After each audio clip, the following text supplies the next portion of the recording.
Hey kids, we're back. We're streaming. We're live from New York City, from Guitar Quackery, which is located at Bob Elliott's Music Makers NY music studio in Manhattan, Midtown Manhattan. Yeah, so Guitar Quackery is just a little repair shop right there. You'll see it in a minute. Guitar Quackery has 2 channels on YouTube currently. This is the second channel, Guitar Quackery Live. The main channel is called Guitar Quackery without the word live in its title, right? So not to be confused, 2 separate channels. Here you can catch me streaming, live streaming in real time with a small delay. And you see the full service. You see how I actually work. On the other channel, I just show you the highlights. I just record parts of my procedures and then I produce the content, and you get to see it in edited long form format. All right, so now let's get to work. Here is the guitar. You are now watching part 2 of this mini series. It's a playlist titled Gibson Midtown Kalamazoo guitar. It's a semi-hollow guitar, kind of like a hybrid guitar, I guess, kind of like chambered solid body, you could call it. It is, mahogany, two-piece mahogany back that's chambered, and then it's a flat top. Look at that, right? So it's not a notch top guitar. Pretty thick top. Yeah, so I don't think that's called a semi-hollow. I think I would call it a chambered guitar, maybe. I don't know. They come up with, different terms for these guitars. So in part 1, we did a bunch of work on this guitar already, and you should watch it. Part 1 had some interesting developments, and you should watch it. So I cleaned the guitar. I cleaned the gold hardware, which is actually not easy to clean. The results are on a scale of 1 to 10. I'd call like 7.5, maybe. Maybe this is an 8.5, and this is more like a 7.5 here in this spot, and this is maybe an 8.5 or 9. I don't know. Yeah, and we removed some burn marks. So there was a nasty burn mark here from guitar stand. You can barely see anything. Yeah, there's a little spot here left. You can see it right there. All right. And then there was a, where was it? A burn mark here. Pretty nasty. And now we see there was something there. And, it kind of looks like it could be part of the wood. I don't know. Not really. Yeah. So we weren't doing finish repair, but I just kind of got carried away because I wanted to really remove that nasty plastic foam, hardened foam that was just welded onto the finish. And yeah, you should watch part 1. What do we have here? Okay, we'll clean it later. Okay, you are now watching part 2, and I'm going to do a full fret dress. So why are we doing this? The frets are leveled, so we're not doing a level crown polish. There's no reason to level these frets, but they are flat on top. Let's have a look. They're quite flat. This is a short scale length guitar, all right? It is 23 and a half, a 23.5 inch scale length. So here we have the scale length finder. If I place this on the fingerboard, you can see that the scale length finder section falls on the 13th fret. Here's the 12th fret. So it's shorter than most guitars. It's a 13.5 scale length, short scale length. And flat frets will affect the intonation a little bit more on a shorter scale length than on a longer scale length. I can show you the frets quickly. So you see that they are in fact flat on top.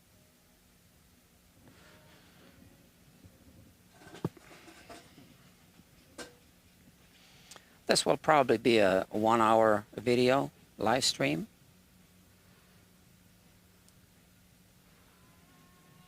All right, so let's focus on a random fret here. You can see the surface is quite flat and not very well polished. So we want to recrown the frets to improve the intonation, and we are going to do a premium fret polish. I have a bunch of crowning files here.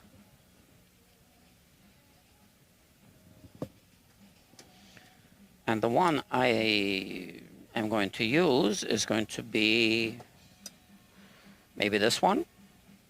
I think so. Not this one. Maybe I'll use a couple. I will start with this one. This is the StewMac 4490. It's got two sizes, and I need to determine which side works better. I do have a red dot here, just so I know my orientation, so I don't have to always look. So I just need to use my best judgment and just, maybe work on one fret, one random fret, see if it removes material from the sides. Yeah, I think that does it. I'm going to confirm on this fret. How about this fret here? I will not be marking off the entire fretboard. This is just for the test. So I'm using this side, so my red dot marker is on this side, right? That's how I know which side is which.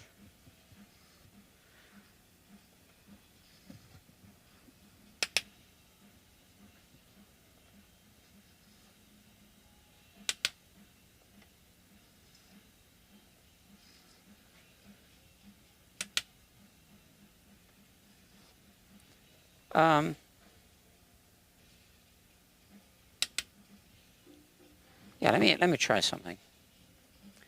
Maybe I try this file. See, this is the old 4490. I can't tell what it is. This is 4490. Oh, this must be 91 then. It's, been used a lot, so it's rubbed off a bit.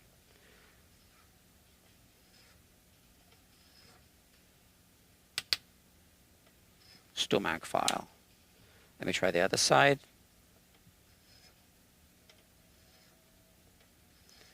I think this does a better job.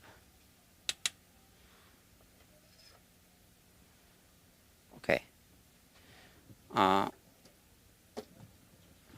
Now, this is the 4491, if I'm reading it correctly. You need to be aware of something. StewMac changed this file, the size of it, so I have the old one.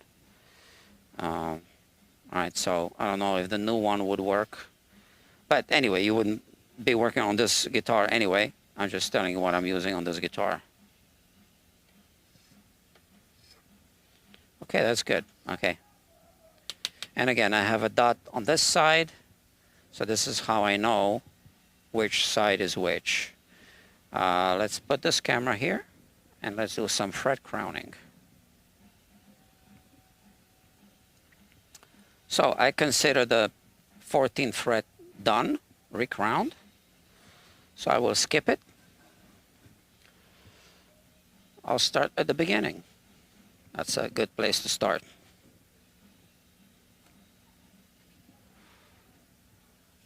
The first 2 or 3 frets aren't too flat on top, but still. Let's do a couple of passes with a crowning file. And I keep cleaning the file like this. I am not marking off the frets with a red marker, so I am just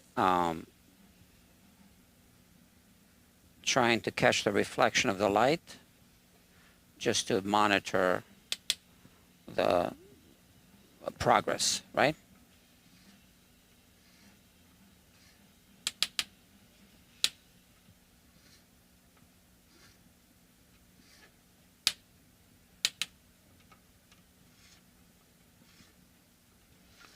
So the first 3 frets go quickly because, like I said, they're not very flat.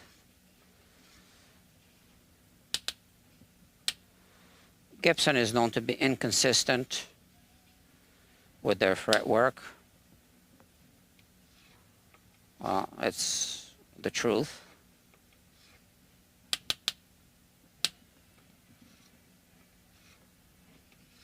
It's a big factor. I guess it always boils down to which factory worker worked on the guitar.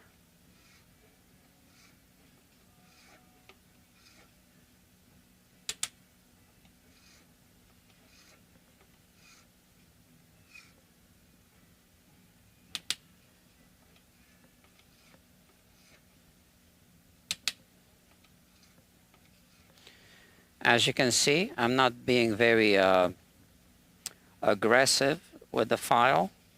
I am just, pushing the file, cleaning it. This isn't a diamond file. It's the old school, I guess it's called a hardened steel file. I don't know.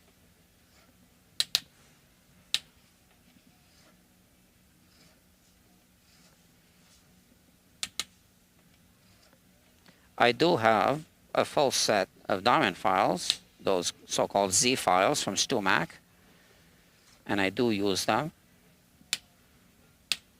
but they do leave scratches on the surface, which we'll remove, obviously, but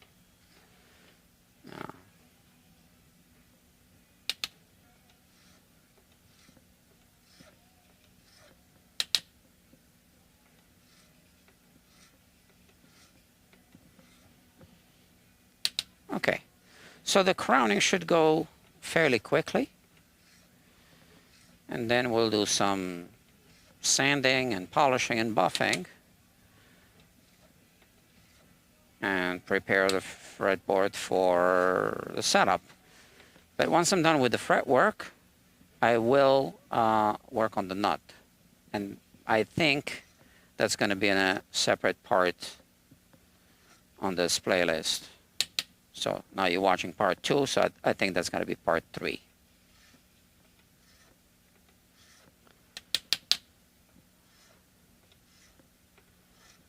It's important to keep cleaning the file so it doesn't get clogged up.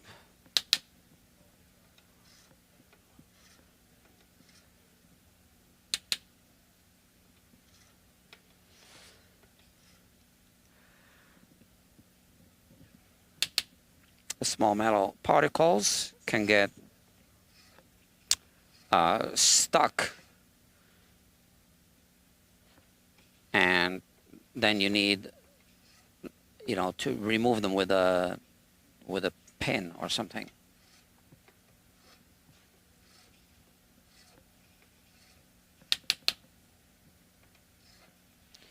But if you keep tapping, that won't happen.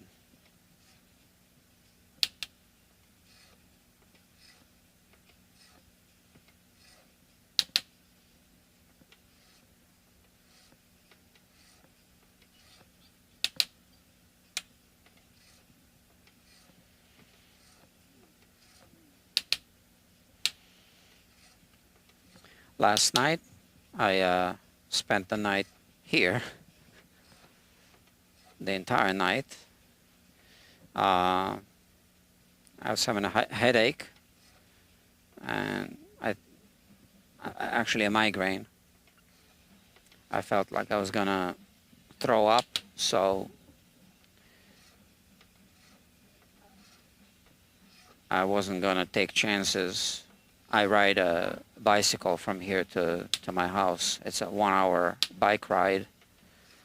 So throwing up on the side of the road is not something that I normally do. I've never done it. So I just decided to stay here, and I kept a bucket next to the couch, and I slept on the couch. There's a couch in the studio here.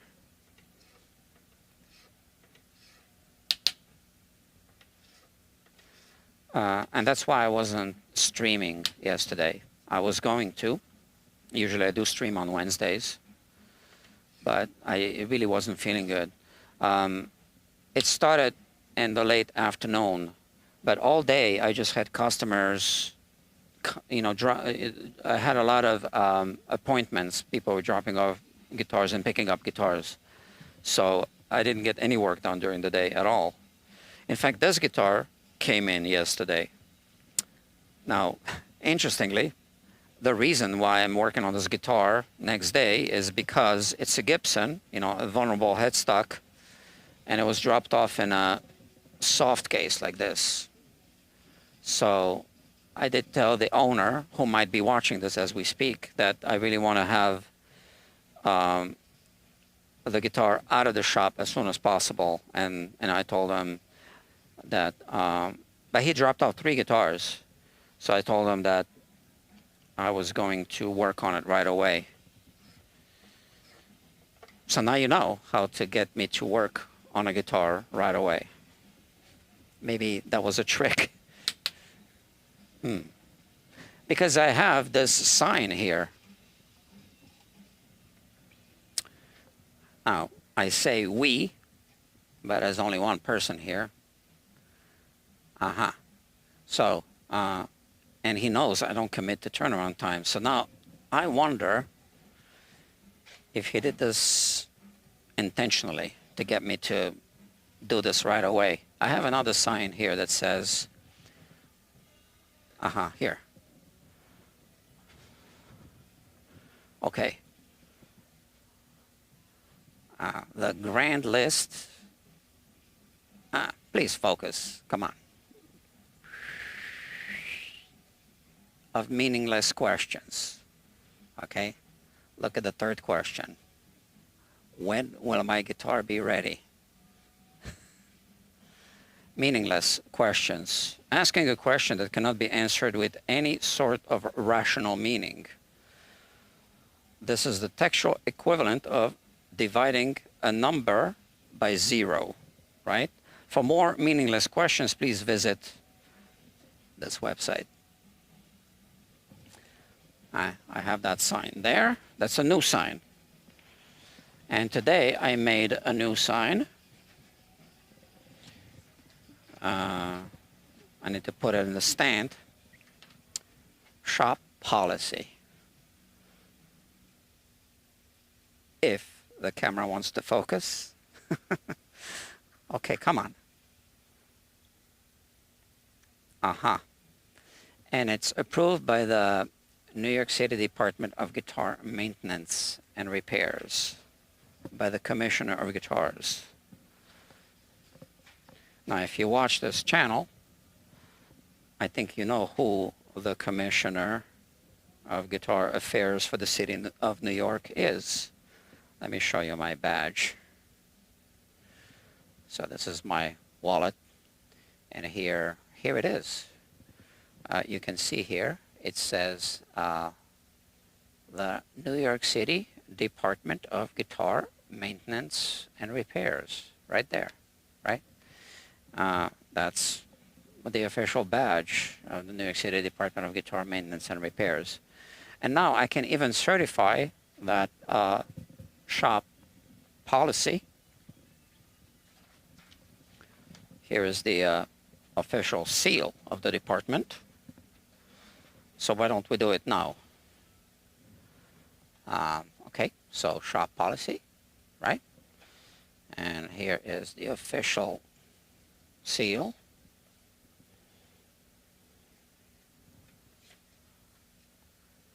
And there it is. Focus, focus. You can see. This is the department seal. All right, and now we can take this. And for now, I need to buy a new stand. Oh, I need to keep this one here. This one I will never change. Okay. That's the sign that every customer needs to see.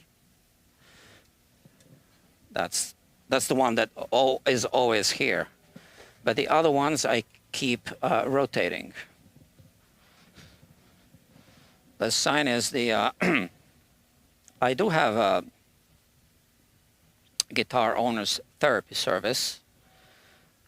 So if a customer wants to tell me their life story, or their feelings about the guitar, or talk about tone wood, they can scan this and make an appointment, and we can talk. I can talk all day. I mean, I do charge by the hour. So this one goes here now. Okay, that's the new sign. So I'm going to put it here. I do rotate the signs. The customers appreciate the signs, I'm told.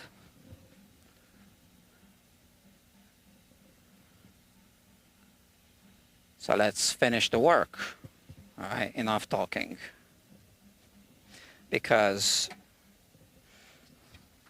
you can visit this website, timeismoney.com. Okay. So, yeah. Oh, look at that. I have 6 current viewers. Okay, all of you, click thumbs up before you forget. Please. All right. Now, let's continue here. I'm recrowning using the StewMac 4491 file. And where was I? Okay, I did the 12th fret. And then we'll do the, so the 14th fret I did before, right? So I'm at that point. And now let's continue. So this is the 14th fret, which I did. That was my test fret, which still has some red marker on top. No problem. So they did not recrown the frets too well at the factory. I actually have a guitar like that. Actually, even worse. It's a It's a Gibson ES335 that I bought, I believe, in 1994, brand new, and I barely played it.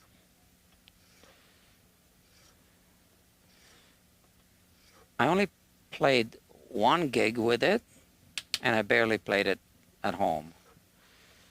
And I don't know. I don't really like it, I guess. So I did buy another Gibson ES335.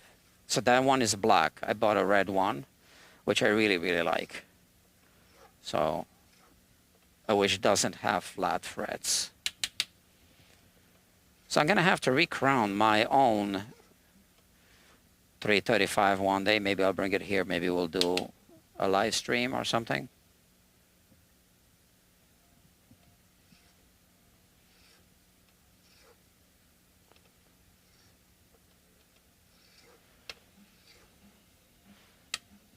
Okay. 4 more frets, and we're done with the recrowning.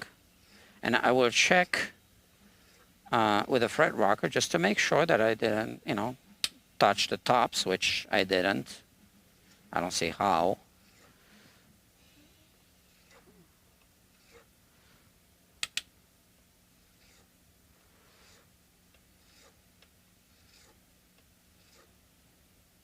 And we need to lower this pickup before we start sanding the frets, obviously.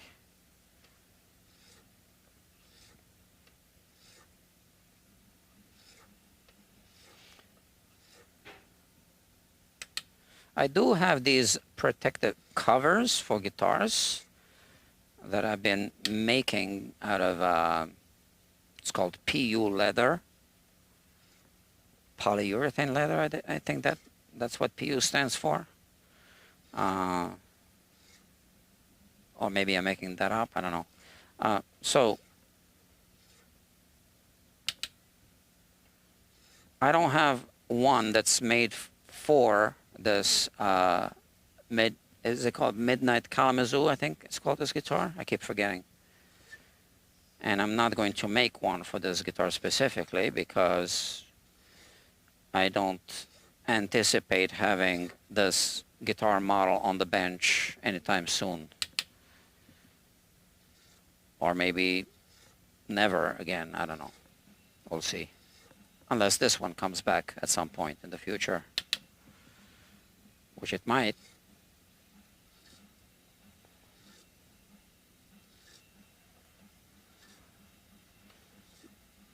The owner of those guitars has a few guitars. We are going to put another one of his guitar on the bench soon. It's a PRS, and it's got an interesting problem that I do want to fix publicly. That means on a live stream.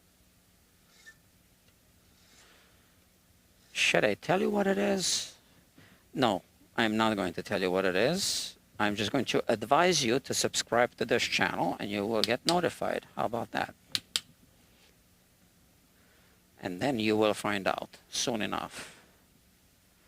So if you subscribe to this channel, you will get notified when I am live streaming. So I don't live stream every guitar that's on the bench. Yesterday I only had one guitar on the bench. I wasn't feeling good, right? So, and I wasn't streaming that one. And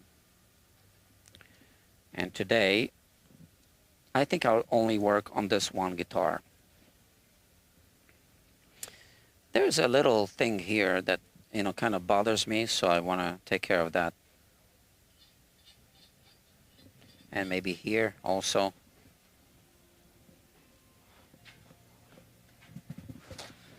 I'm using the Music Nomad guitar polish, which is really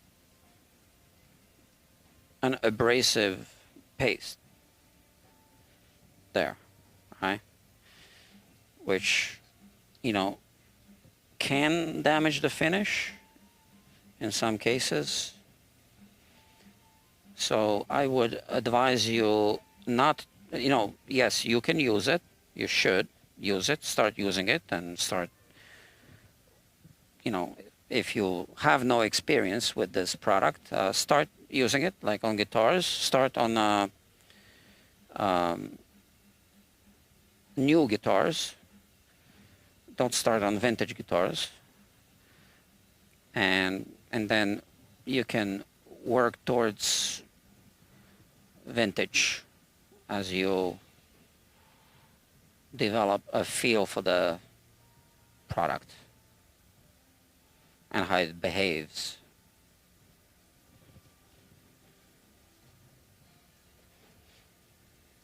That's better.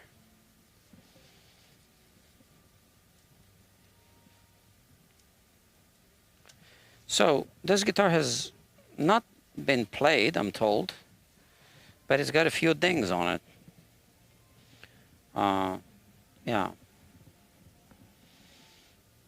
I did point that out when I was dropped off Okay.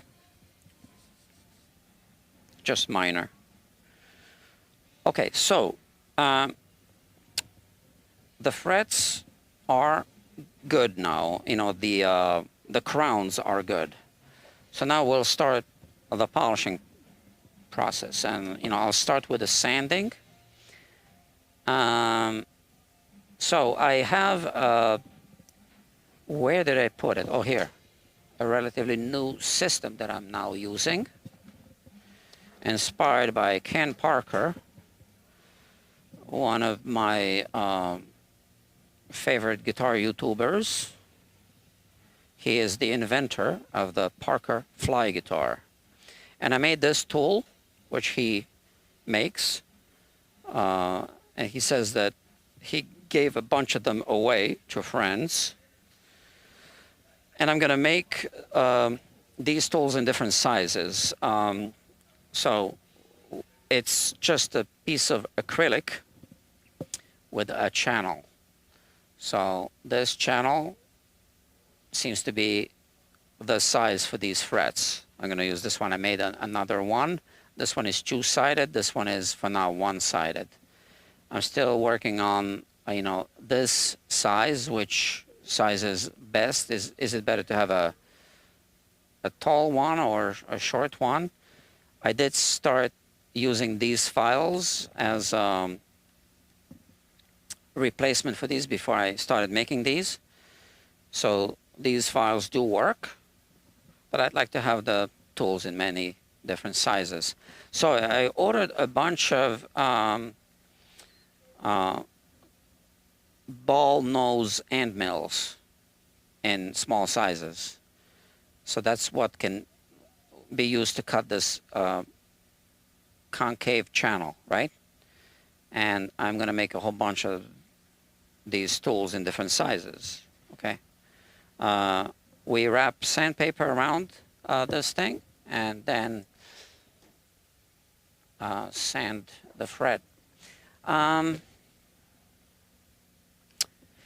did put some links in the description. They are Amazon affiliate links. So I do get paid a small commission if you buy through those links. So I put links to the sandpaper that I'll be using and links to also these buffing things we'll talk about in a moment.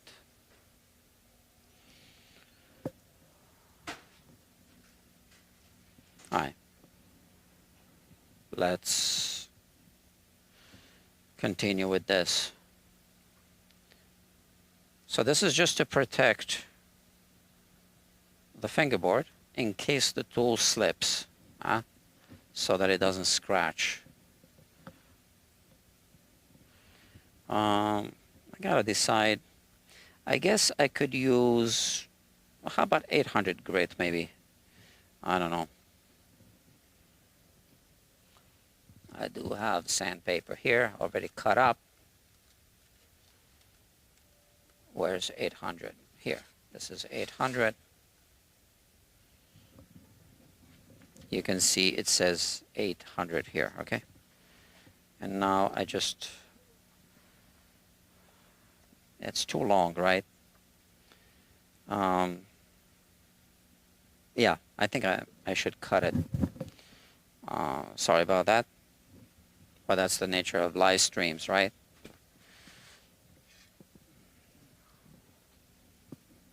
Let me cut it and then we'll get to work.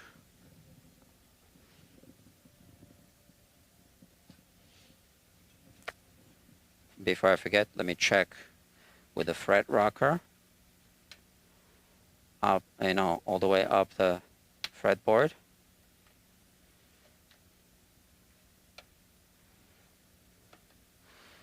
So officially, when you say up the fretboard, up is this way, not that way, right?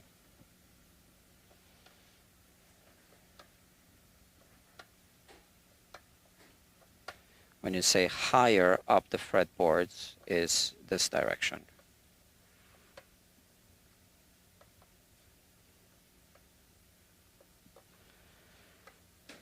It's all good. And now I just need to cut that thing in half.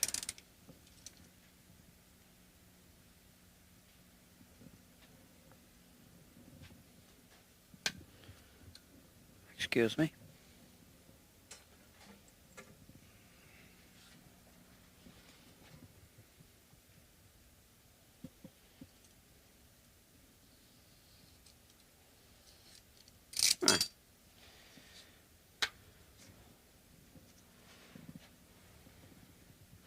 Once again, we just wrap this sandpaper around the tool and hold it like this. These frets have the plastic nibs, so just keep that in mind. So I don't want to be hitting the nibs. I just want to be hitting the crowns. So you start like this, and then you start pushing more and more.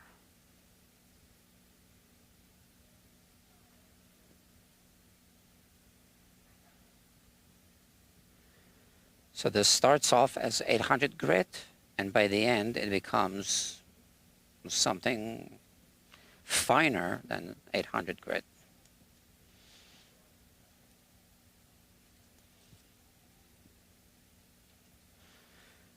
And now I just move the paper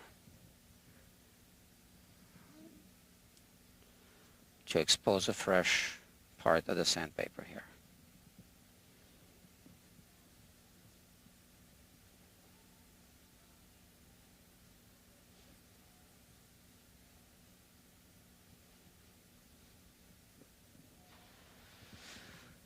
That's it. I will do this, and then, so I started with 800 this time. I think I'm going to finish off with 1500.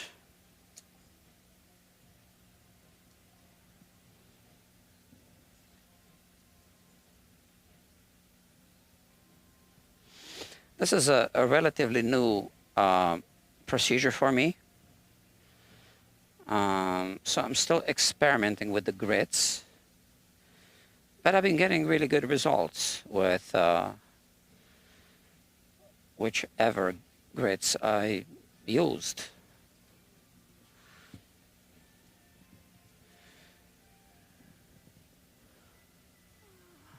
This is my switcher, so now I can switch. Boom. And you saw the fader move.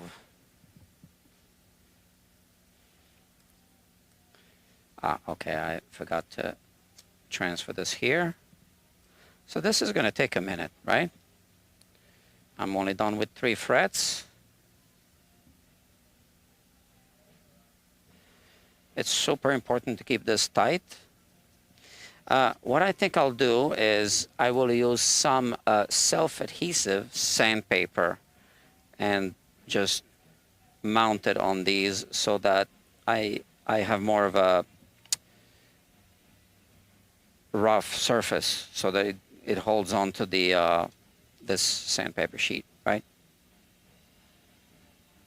Yeah, I should have done that already.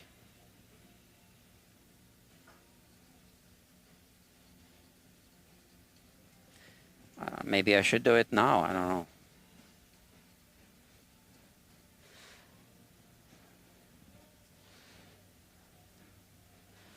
Or maybe I should do it in a separate, dedicated live stream.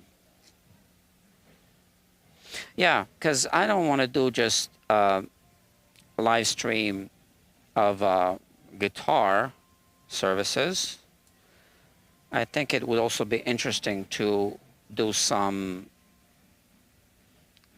to have a playlist for, you know, tech stuff, like tool maintenance, tool fabrication or modification. So I think that would be interesting for anyone who likes to tinker or for other technicians. Just, you know, sharing the knowledge, passing it on. That's what libraries are for. And that's what YouTube is for.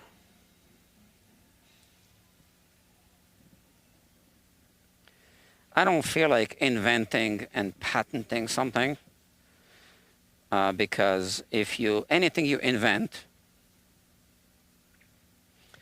so this is how I feel about it, right? So if you invent something, obviously it's going to be your invention, your baby, and rightfully so. Then one day you publish it and you try to cash in. Now, I mean that in a good sense, right? You've earned the money, right? You should be the one earning the money. It's your invention. And then a few weeks later, you will find a copy of it on AliExpress. So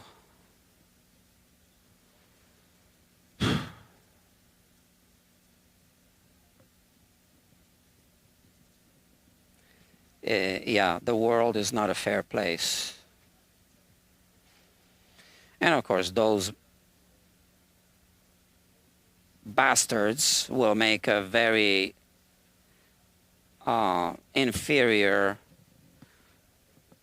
version of it that's not even going to work, but who cares? They sold it. They made the money. And that's it. That's how it is.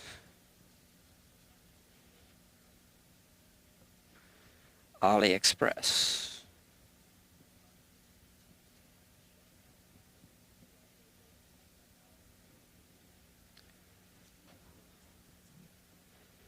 The plagiarist capital of the world.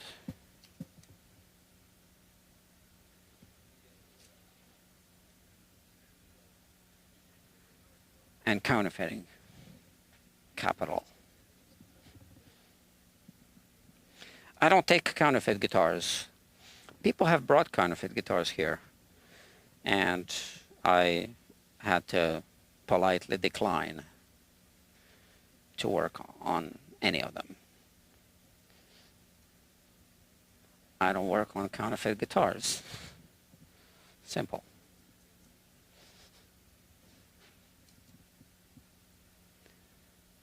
There are enough legitimate guitars to work on this planet. But that's not the main reason, right? But I don't see why would anyone want to work on a counterfeit guitar.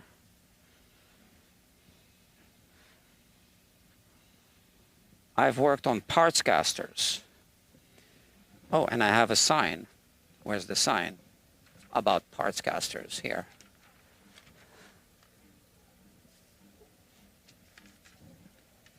I have a sign that says,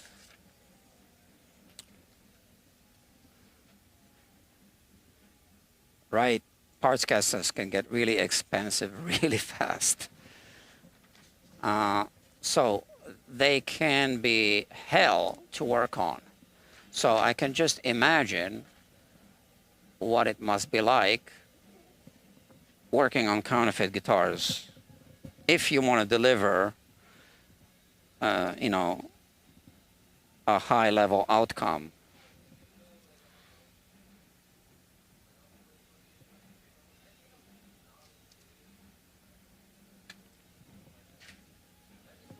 Sorry.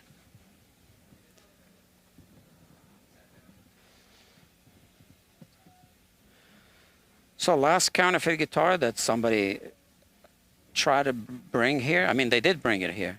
It didn't make it past that bench. Was a Gibson Les Paul. So the guy texted me first, if I remember correctly, and talked about a Gibson Les Paul. And then I opened the case and I saw right away, I mean, the nut was terrible. So didn't even look like they attempted to make it look like a Gibson nut. It looked more like an Epiphone nut. But an Epiphone nut can be good, right? But that nut was just terrible.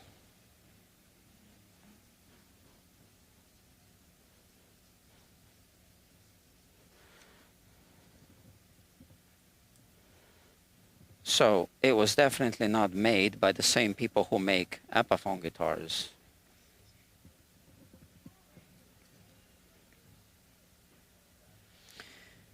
Yeah, and he actually sent a personal assistant. I don't want to say too much because, you know, these live streams are public.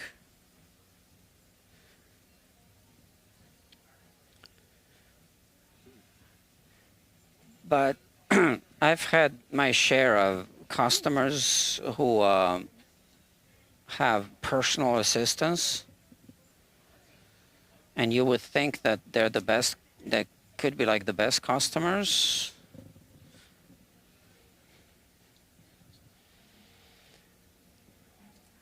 I don't know how to show you some text messages without showing the people's names and numbers. But I had recently a call from a personal assistant of someone I had never heard of, but I Googled the name of the person. And the person was featured at some point in the past on the cover of Wealth magazine, something like that. Some kind of Wall Street person. And the personal assistant, which is the only one that I spoke with, texted me. First talked to me on the phone and said that she wants to bring a guitar, that she's the personal assistant of, this person. And I said what I say. So first of all, I don't always pick up the phone, right? Sometimes I do pick up the phone. So I spoke with this personal assistant, and then she texted me the pictures of the guitar, and it was like a cheap $200 acoustic Ibanez that I looked up how much it costs brand new, $200, made in China. She actually texted me it was an acoustic, right? So a view of the sound hole, I could see the number and everything, and I could see that it said made in China. And it had it was I guess an older model or something. It had that horrible battery compartment broken, on top of the guitar, that preamp. And she just wanted for me to figure out where she could buy that thing that holds the battery. So I texted her back my standard PDF that says full service policy, which basically says that I only do a full service on a guitar, and that they first bring the guitar for an assessment, and if they decide not to leave the guitar for service, then the assessment fee, which they need to pay in advance, through the online link when they book their appointment, that is not refundable. I never heard back from her.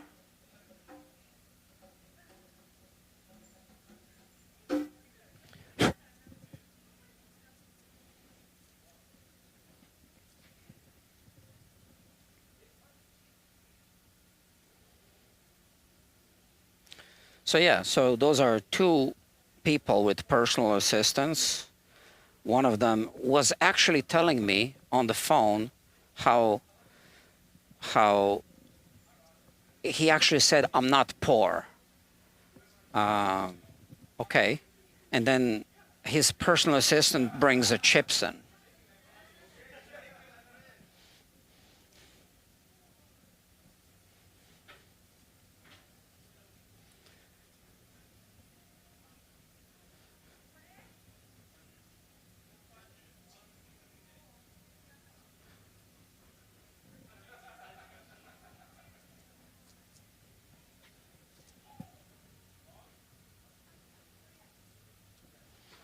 So I asked her to take the guitar back, her meaning the personal assistant, and then he texted me back, and I said that I don't work on counterfeit guitars.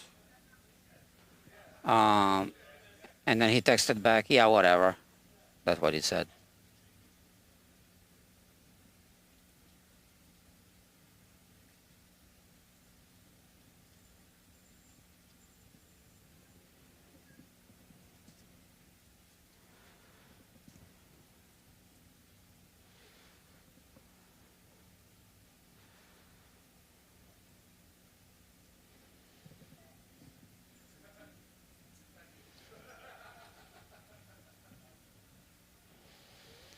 I made a video about a counterfeit Ibanez that somebody brought, actually dropped it off here in my absence.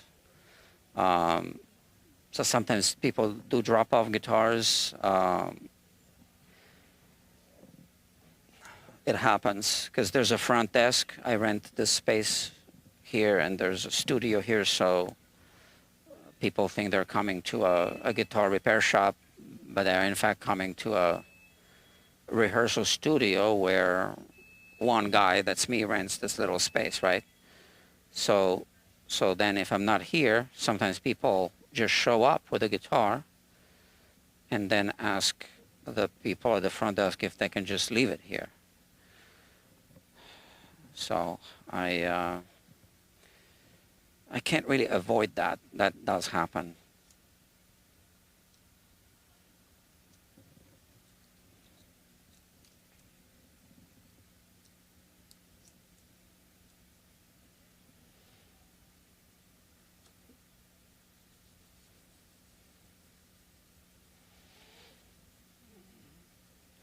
I used to work like that at the beginning when I first moved in here. But it turns out that it's not a good system for me. Because then I just have to deal with people who just drop off garbage.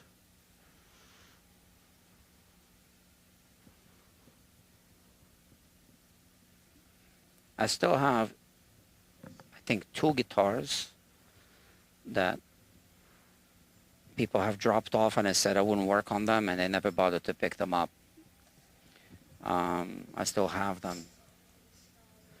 I also have a guitar that I did work on, a Martin actually, that the guy never bothered to pick up after I did all the binding repair and setup, and I don't know what happened to the guy, but he never picked it up. And I did get in touch with him a few times, and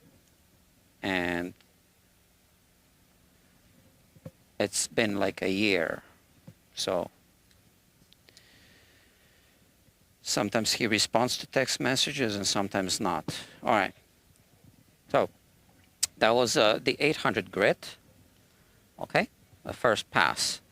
And now I think 1500 grit would be a good grit to use. So let's see.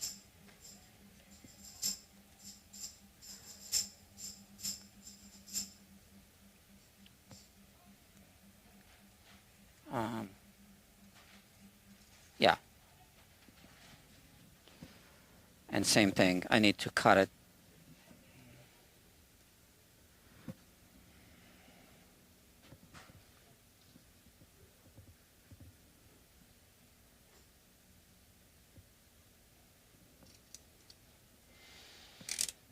I had another personal assistant situation Uh, so the guitar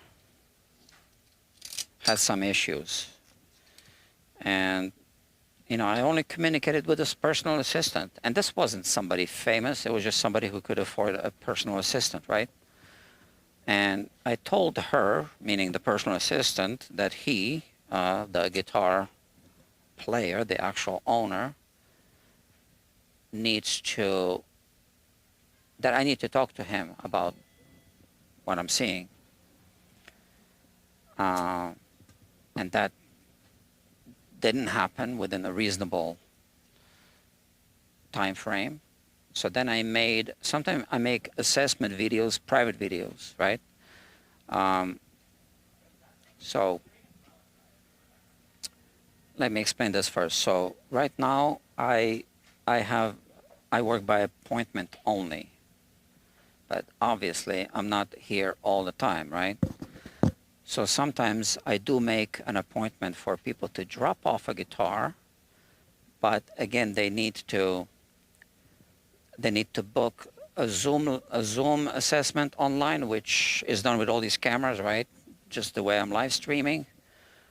Or if we can't find a time for a Zoom call, then I just do like a recording as if I'm live streaming, right? And then I upload that on my main channel as a non-listed video, and I text them a link, right? So in that case, with that personal assistant, because the guy wasn't calling me, I ended up making this video. And I texted the personal assistant and said, okay, can he watch the video, and that'll explain everything he needs to know about the guitar and what needs to be done. Because, you know, he just wanted a setup, right? And, you know, days and a couple of weeks go by, I guess, and I'm texting back, and I keep asking, did he watch it? Oh, not yet, not yet, not yet. And then one day she just texted back, oh, I'll just pick up the guitar. He decided to buy another guitar. I never watched the video.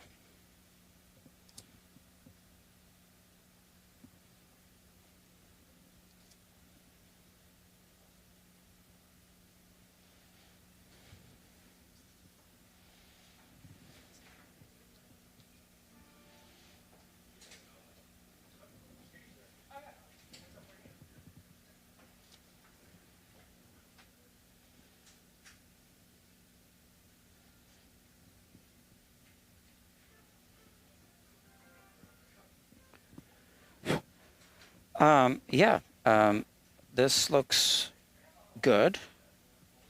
So once again, I used 800 grit first, and now this is 1500.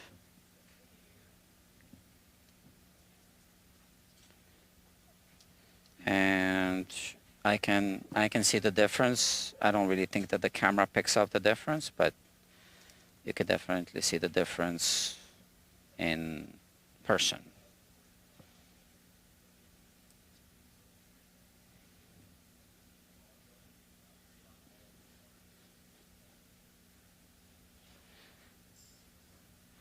I'm not really sure if I need to use this tape at all.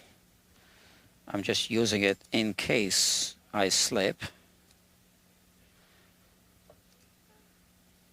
But I think this is like a Murphy's Law situation. If I use it, I will not slip. But if I don't use it, I will. Just like making a decision if you need to take an umbrella or not. Is it going to rain? Well, if you take the umbrella, it's not going to rain. But if you don't, it will rain.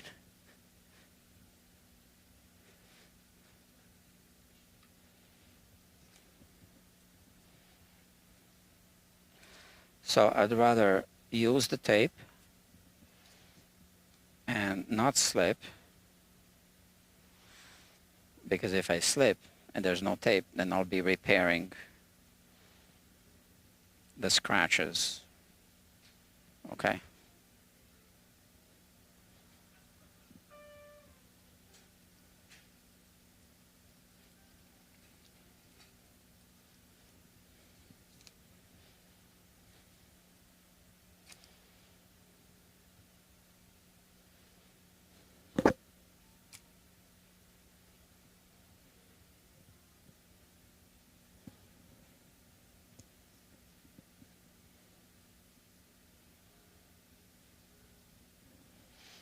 So I'm 1 hour into this live stream. So that's how long it takes to recrown, and well, I haven't finished the work yet, but it's gonna take at least another 25 minutes until I'm completely done.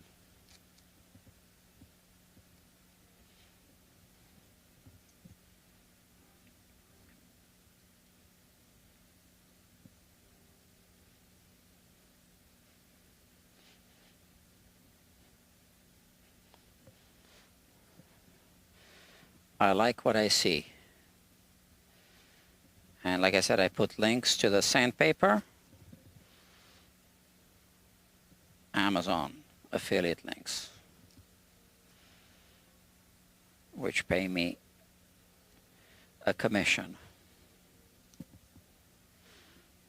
I am required to say that.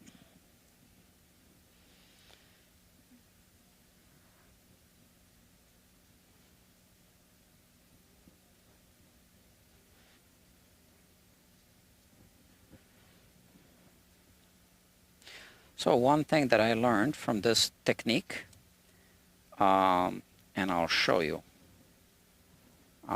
So the overhead view will show it best. When you do this, right, you can't stop in the middle and then lift it, because this is a brushed finish now. And if you do that, then you will see that you're putting micro scratches, diagonal micro scratches. So the way to lift it is, if you observe, you will see now that you know what to look for. So just look and you'll see how I end it. So I start very slowly so that I make a groove on a fold on the sandpaper, and then I do this, and look how I end it. Okay, so this way it ends as it exits. So all the micro scratches are going in this direction.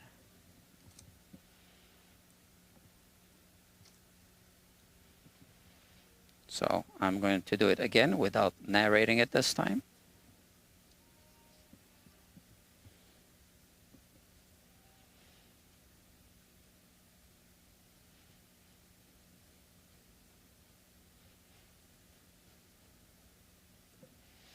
Okay, so that's the technique.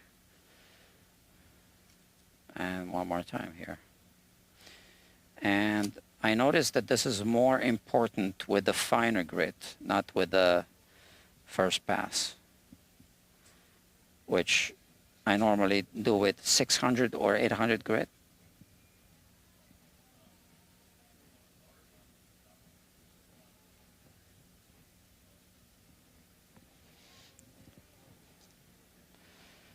Obviously, I'll have to be careful here. So I think I'll mask it off. Because even this really fine sandpaper, if I scratch it on this high gloss finish, it'll show. And then, yeah, I'll have to fix the finish, and that takes a while.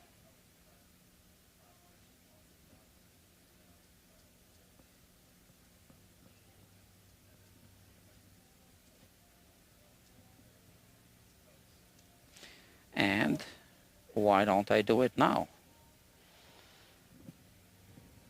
Like I said, I have these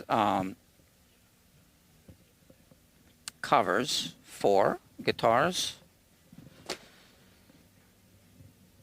Let's see which one is the closest one. So this one is for a certain Martin guitar.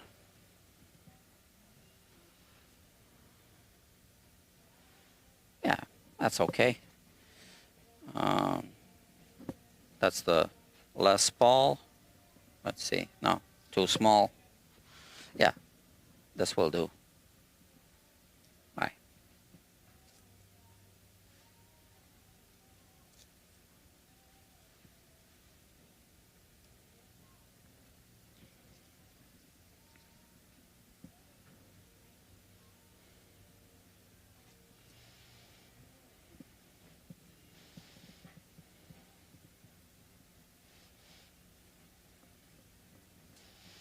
So yeah, so look again. So now I'm going at full speed. That's it.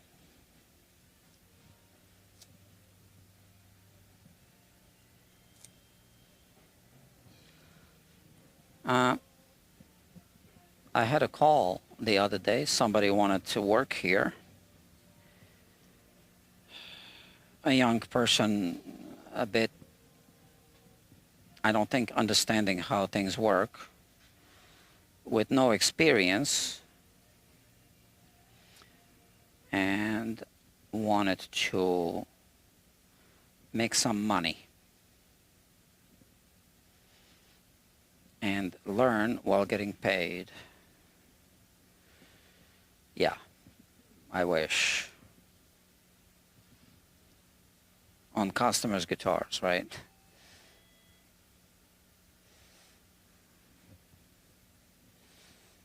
I wouldn't mind having someone here helping with some aspects of the work, but I'm not going to pay someone to teach them.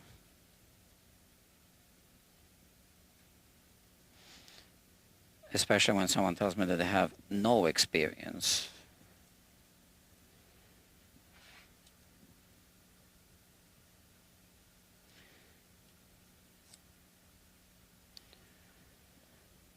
Yeah, I responded to the call. Well,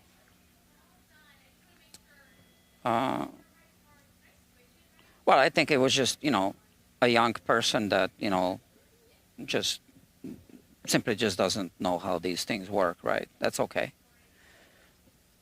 A student. All right, so I did take my time to explain.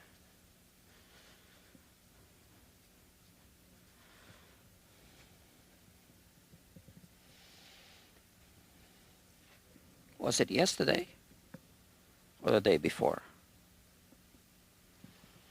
Maybe it was the day before.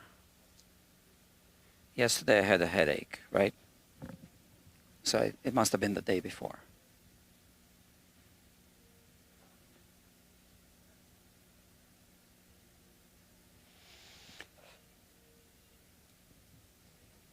Yeah, because yesterday I had a headache later, but throughout the day I had a lot of appointments and drop-offs and pickups.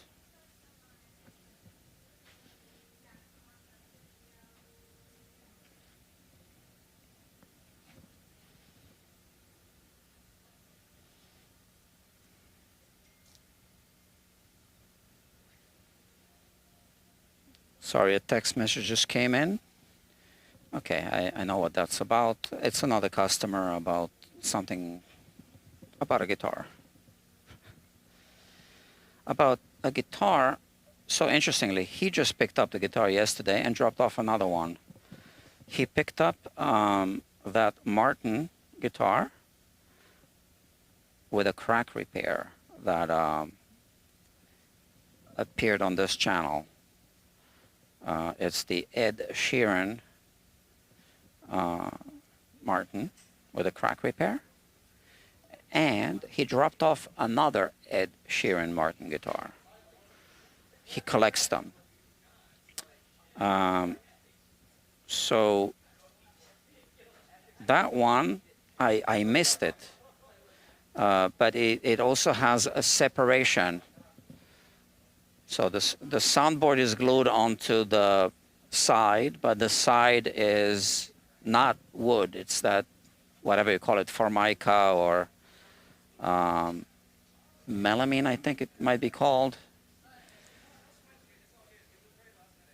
A composite material, right? So all of the X series Martin guitars, well, okay, not all, but many X series Martin guitars have this problem, because the glue joint between the composite material and wood is questionable, because if you use wood glue, it works well on the wood, but it doesn't work well on the composite material, because the composite material doesn't absorb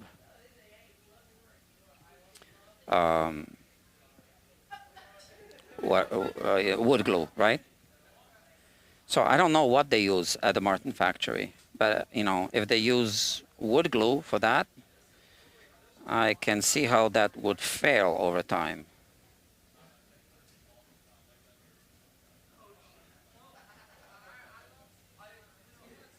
So this time I ended it in the other opposite direction. And that's because I have a cutaway in this direction. So it just felt like the right thing to do. I got 2 more frets.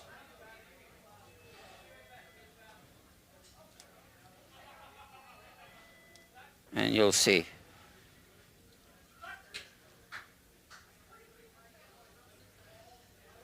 You can only use the surface once. Okay, you cannot reuse the surface, because you do want to start with a fresh, whichever grit you're using. In this case, 1500. So there, I ended in that direction. Yeah, so as I was saying, the customer, a really nice guy, by the way, who dropped off the Ed Sheeran Martin yesterday, picked up the previous, guitar, which was also an Ed Sheeran Martin, slightly different model. But I didn't see that separation of the glue joint. And I think maybe because I was already starting to deal with my headache. But then I had to prep the guitar for rehumidification and start the process. And I noticed the little separation right here. And I was like, oh, damn, I missed that. And I don't like missing things when the customers are here, right? When we do an assessment. But it does happen. So I just made a quick video on my phone. And in fact, I can show you the video. Yeah, maybe. Why not? So here, images. Okay. Yeah, why not?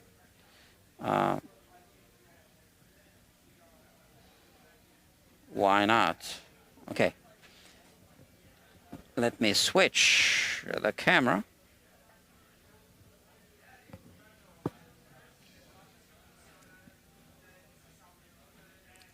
Focus, focus. Okay, so that's the video. I texted him a video. You won't hear the sound. But here is the thing, right?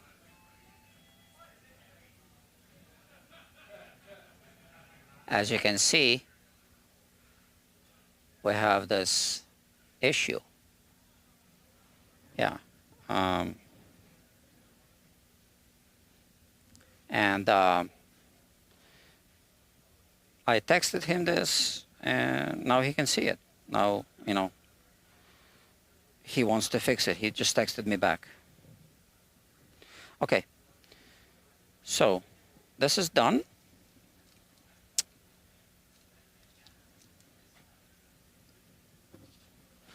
And now,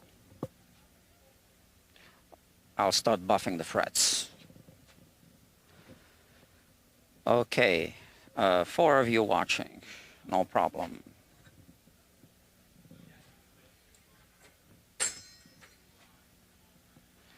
So, for buffing, I don't know if this is your first time watching or not, but I use this and this. I start with this, and then I use something else, and everything is described in the description. So there are those links in the description. So feel free to click on them if you want to see the actual products. I started including the links for obvious reasons, because people were asking, and also because, like I said before, they are Amazon links which pay me a commission at no extra cost to you. Okay, so I just want to put this away. And sometimes I forget to include all the links, so when I'm getting ready to do a live stream, I write the description, I include whichever links I think will be relevant, and then sometimes I forget to include all of the products. In that case, I usually go back and I edit the description in post, and then if you watch a replay of the live stream, it's updated at some point in the future.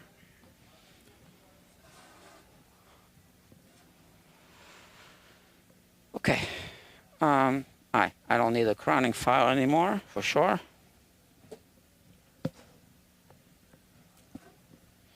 Now,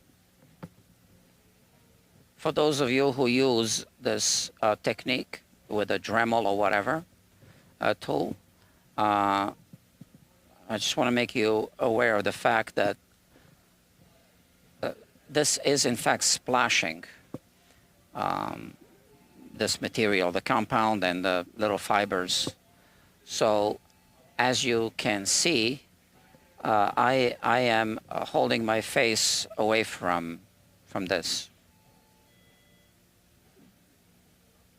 imaginary disc, all right?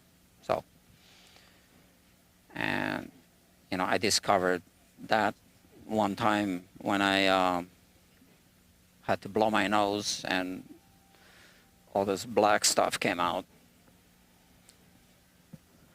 So now I just do this. I'm just away from it, and this is splashing all around, but not into my face.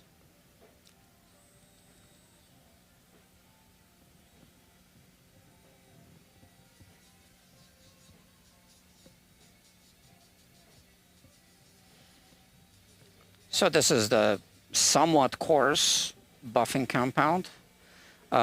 We have fret nibs. I don't think it's gonna hurt the fret nibs,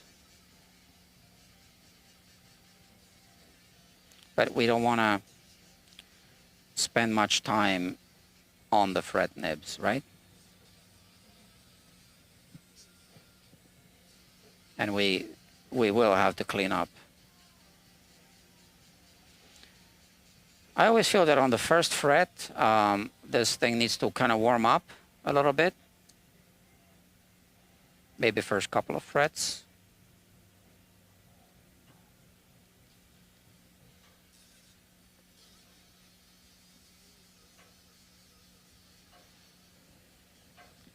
And I like to use a wireless thing. It's a USB charging thing.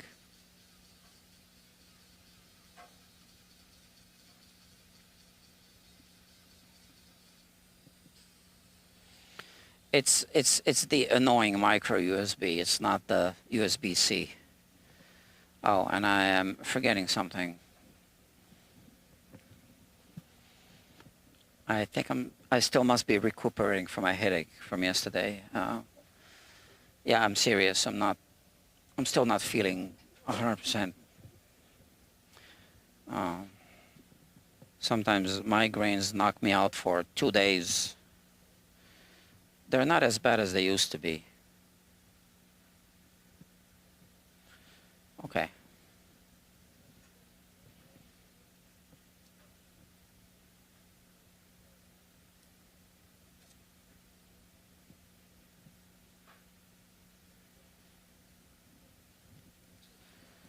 Three speeds. I use the high speed always.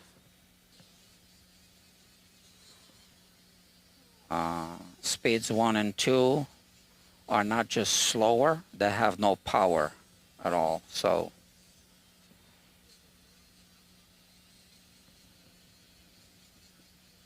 but I think for buffing you want to use the high speed anyway, right? As long as you don't overheat the fret.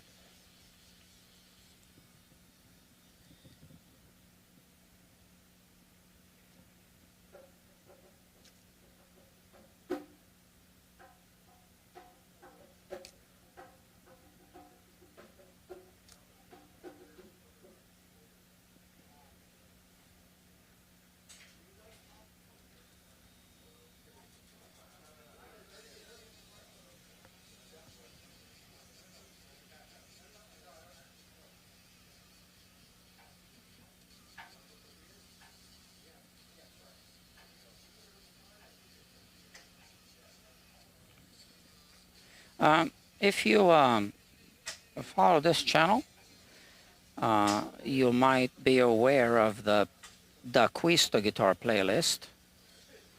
So that's a guitar that's really valuable, and the owner keeps bringing it here because we're not done with the service yet. I think he will bring it here on Saturday the 21st for the final service on the nut. So it's a guitar that doesn't end up on a technician's workbench often.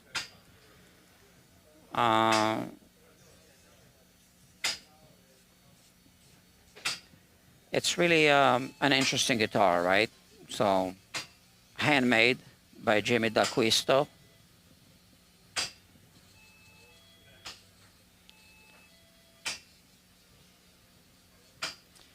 So now I read on Wikipedia that the first guitar that was ever sold for $1 million was a D'Acquisto guitar. Again, I take with a grain of salt anything I read on Wikipedia, but you know, or anywhere online.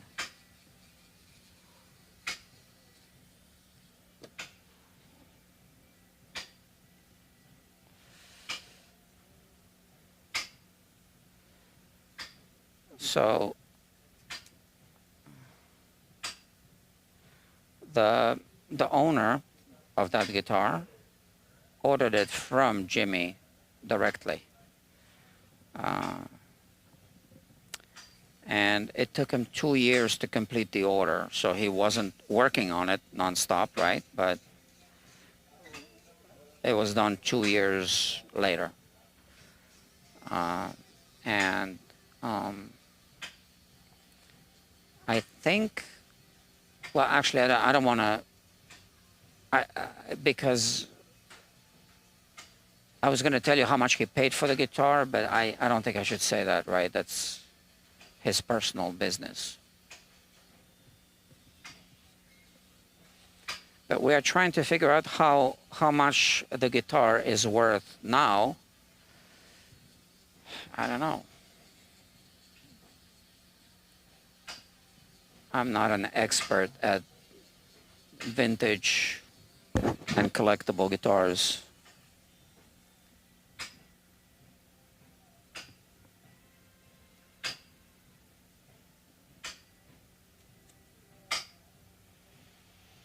But, you know, I have to admit, I do feel quite privileged since I live and work in a big city like this, New York, that these kind of guitars end up on my bench.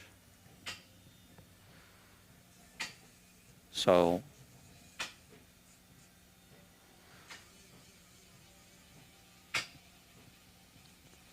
even just to be able to work on many Gibson guitars like this one, or real Fender guitars, right?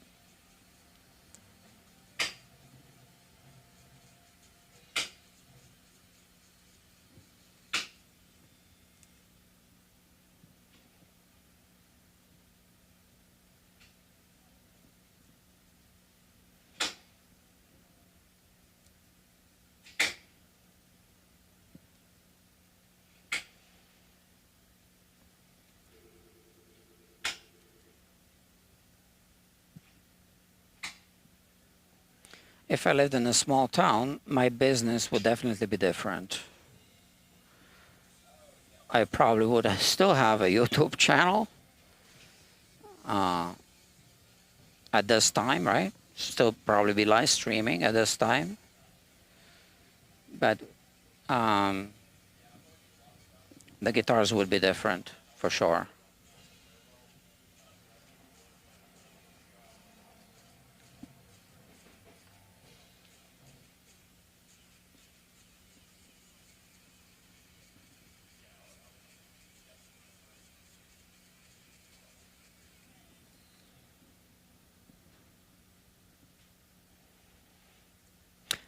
And now we have access to all these tools. You can buy anything online.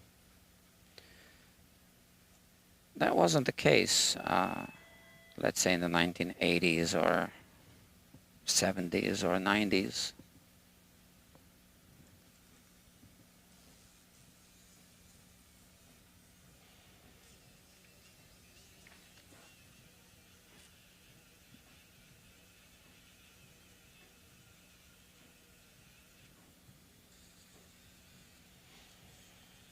I'm currently in the process of, I don't want to say too much just yet, but acquiring a very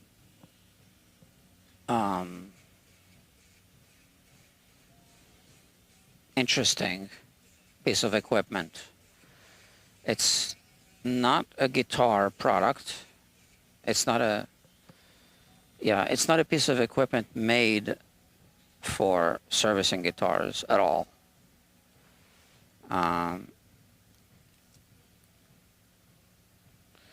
So, like the microscope, right?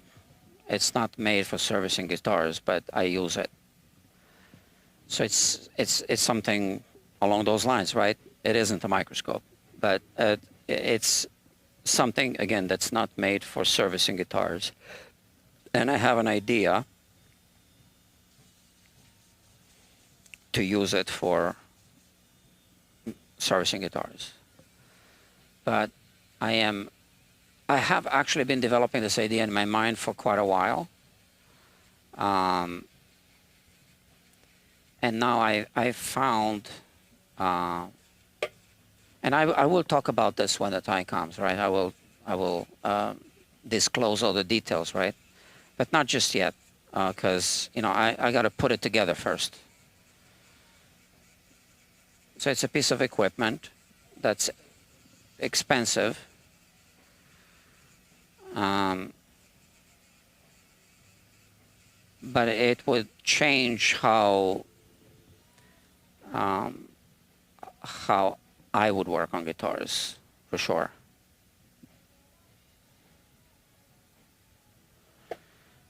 And it would make some interesting videos and live streams.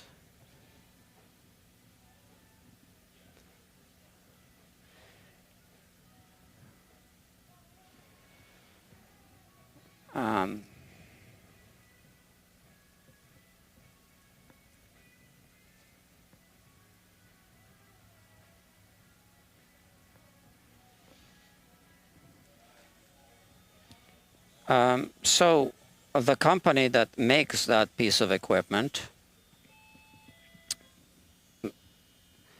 never even thought of marketing it for guitar people. It was not on their radar at all, and it still isn't. But I explained what I want to use it for, and the rep I am in contact with isn't a musician or a guitar player, knows nothing about guitars, but he thought my idea was interesting. And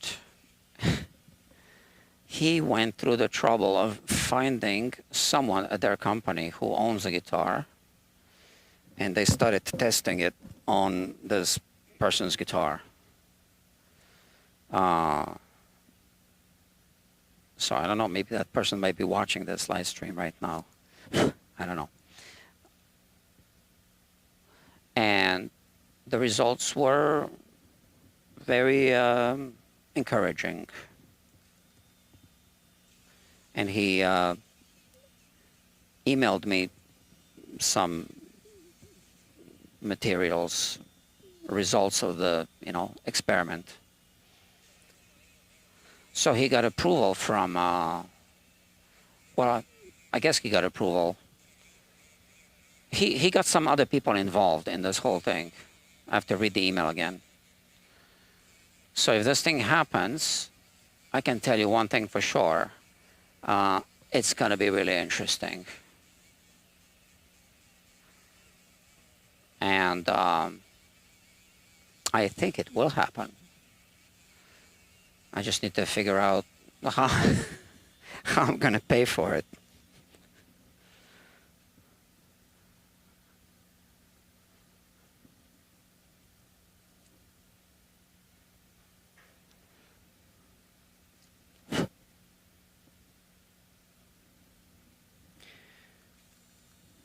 It isn't something you can buy on Amazon.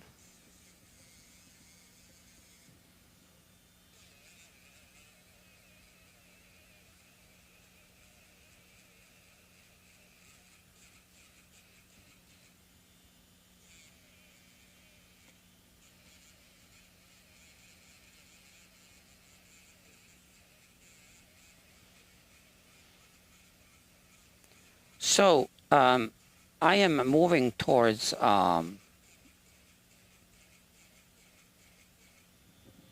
some kind of progress with this. And we're even discussing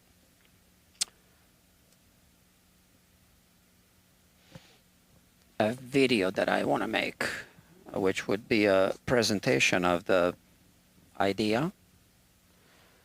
So at some point, before I even buy the equipment, I need to build a jig for the equipment.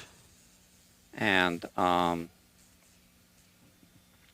then this rep from the company would bring the equipment here, and I would want to test it myself. So this is how it works, right? With this type of sale, you don't buy it and return it. They come and they demo it, and they give you time to think, I guess, or So I said I really want it to work, right? So they're doing their preliminary tests, but they don't have the jig that I know that I need, that I need to build for that piece of equipment to work with the guitar, right? And then once I build that jig, and that should already tell you something. If I'm going to go through the trouble of building a jig, which is going to cost me not too much, but it's going to cost me time and money, right? That means that I really want to buy it, right? So I'm that serious. But it's expensive, right?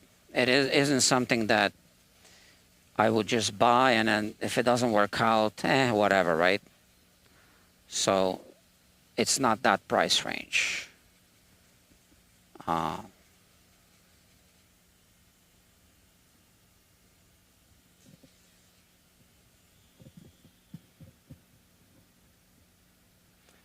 So he would bring it here, and we would then do a more thorough, conclusive test to see, if this really works for me.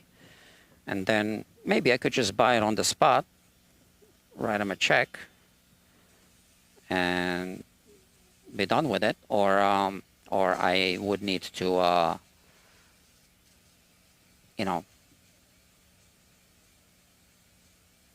think about it. And so once we're at that point, I told him that I would definitely want to at least make a video,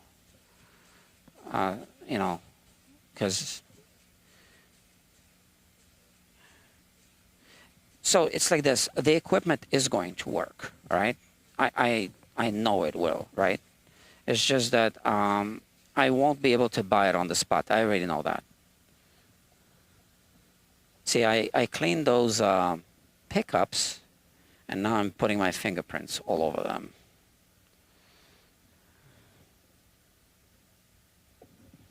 Okay.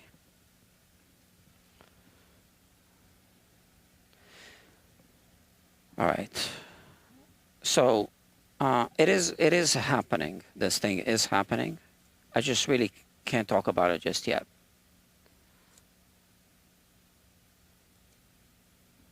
And I don't want to jinx it.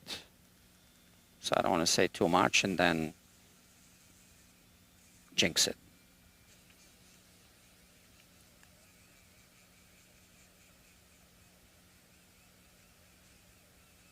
But yeah, so if I end up making the video, right, then I'm pretty sure it would be a public video on the main channel, which means you should subscribe to the main channel, Guitar Quackery, and then you'll find out. It wouldn't be a live stream, right? It couldn't be a live stream because this place is not set up yet to live stream the use of that equipment. And you heard me say yet, right? So it's not set up yet to live stream the use of that equipment. So that means that it is my intention that one day this place will be set up to use that equipment in live streams.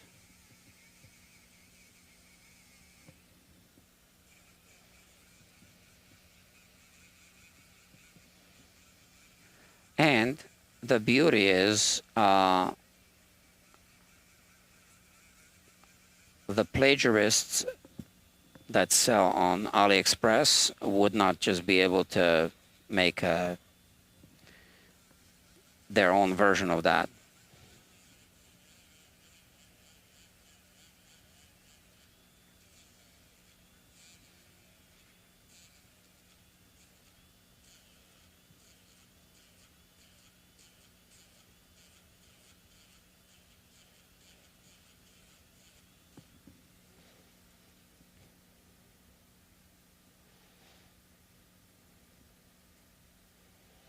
But yeah, when the time comes, I will tell you exactly what it is and where it can be purchased and all that. Yeah, no problem. It's just for now, I'm just doing my R&D. I'm at the conceptual phase of the whole endeavor.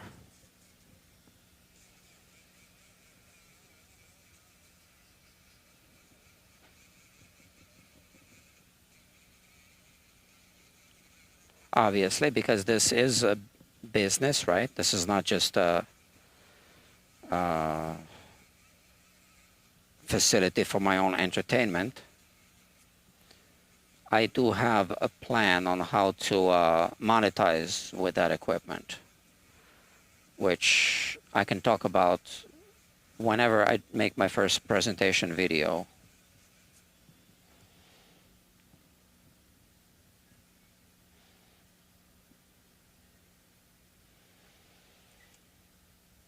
So on average, a business needs to invest in proper tools and equipment. And on average, a business makes the new piece of equipment profitable after 2 or 3 years, right? Yeah, so if you run a business, I assume, like if you watch this channel, I would assume a guitar repair business, and you plan on upgrading tools and equipment, you need to kind of make a calculation. Is the upgrade worth it, right? So am I going to start making profit after 2 or 3 years, or is the tool going to break after 3 years, and it'll be paid off, but so even if it's not financed, you still need to pay it off, right? Because if you pay it out of pocket, well, it's still coming out of your bank account, right? So that amount of money needs to go back into your bank account, and at some point it needs to balance out. So, so whatever you buy for the business needs to be paid off in 2 or 3 years. And I think that's the problem with buying cheap knockoffs of tools, Chinese knockoffs on AliExpress. Yeah, first, that version of the tool isn't what the original is. It isn't. So now, sometimes it can be used okay. Sometimes you need to modify it and improve a little bit. But if it breaks after 2 or 3 years and you haven't been able to raise your rates, even for a few pennies, I guess, or a couple of dollars in order to pay for the tool, you just wasted your money. So with my new tool, it's not a tool, piece of equipment, right? I would be able to provide a new service, right? So, and that new service would have first there would be a few options of the service. I can think of 2 options. And that new service would pay for the tool. And I don't want to finance it. So if X amount of money is used from the bank account, from the company's bank account, to buy a new expensive piece of equipment, and a new service can be offered to the customers, then that service, enough people need to pay for this new service so that the new piece of equipment is completely paid off after 2 or 3 years, if that makes sense, right? So since I believe that that is likely to be the case, I am moving forward on this. You see, I touched that pickup, and now it's got my fingerprints on it. All right, it's all good now.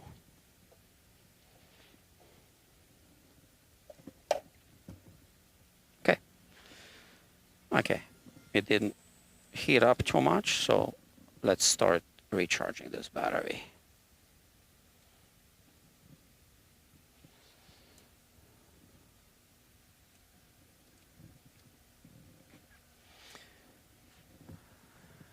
Yeah, I wish I could tell you more, but like I said, not at this time, right?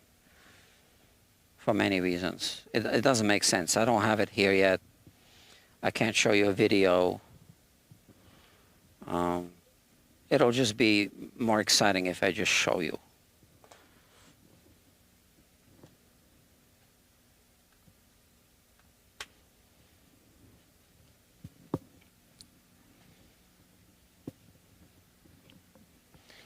Okay, one more pass.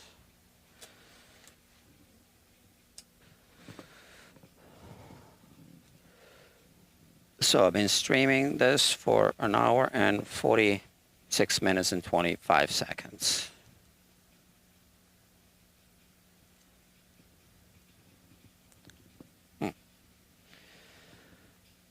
Yeah, all right.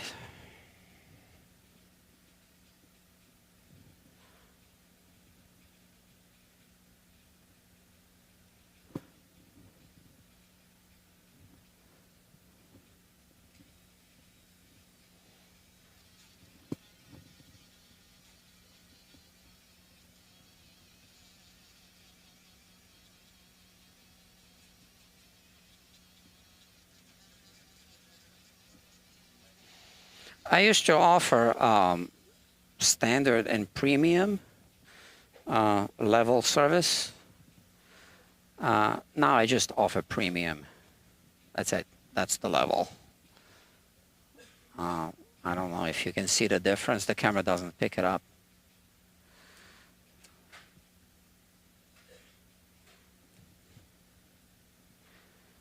I think it makes more sense for me. Once the guitar is already on the bench, we just continue with the full premium service. So I will finish the frets and then take a short break, and then I will put the strings on and work on the nut. And then just do a quick setup. The actual setup really doesn't take too long on a Gibson, you know, with a two-pneumatic bridge. It's not like a Fender-style bridge. You only have two posts for the height adjustment. The bridge itself already has the radius on it.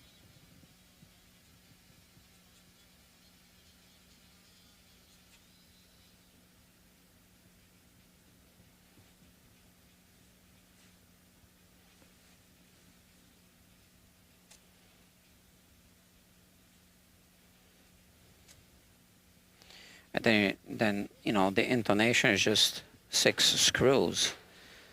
So technically, you call it the compensation. That's the compensation. The intonation is what is happening with the sound.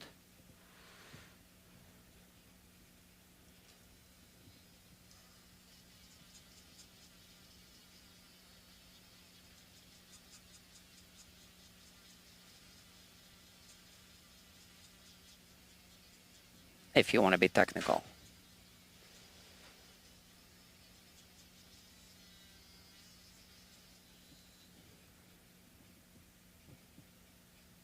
It's called saddle compensation.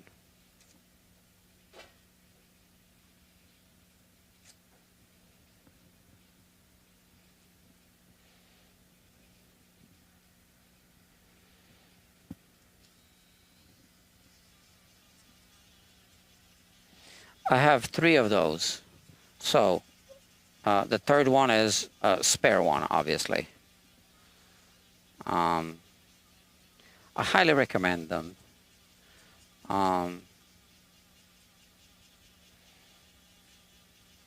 Again, links in the description.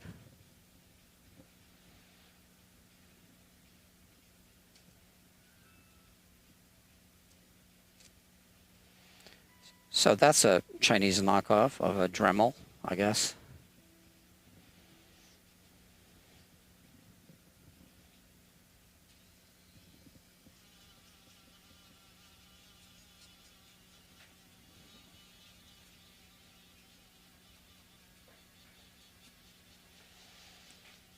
But you know, all the Chinese knockoff tools of, let's say, Stumac tools, you can really tell the difference. I mean, some of them are usable. I would never use the files. I did buy one once, and I threw it in the garbage.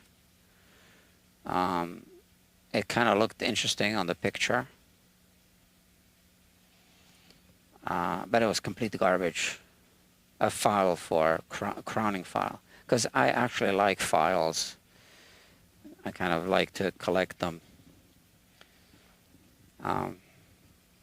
Let's switch views a little bit.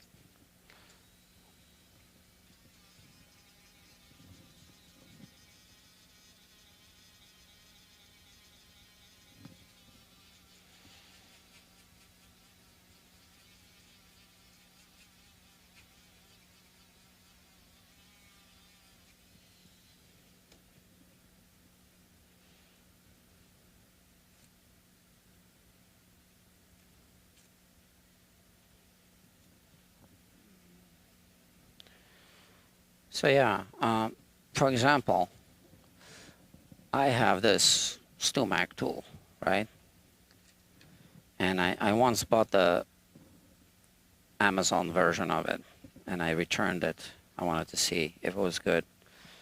I didn't even want to keep it to have like a spare one. It was so bad. I don't know, it was maybe $40, $50 or so, 40 something, I think. I would never recommend the Chinese knockoff Amazon version of this. Okay, if you want this, you need to buy the StewMac one. Don't waste your money with the knockoff.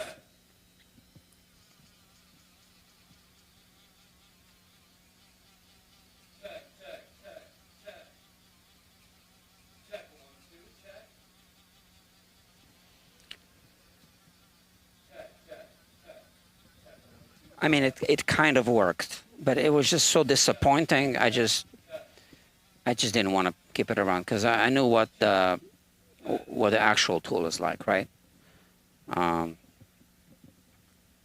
Maybe for those who have never been, had the opportunity to use the real one, the real scissor jack, StewMac version, maybe they buy the Amazon version, and they think, that's what it is, and it kind of works, but once you've had your hands on this one, that Amazon version is just junk. But this one's expensive, right?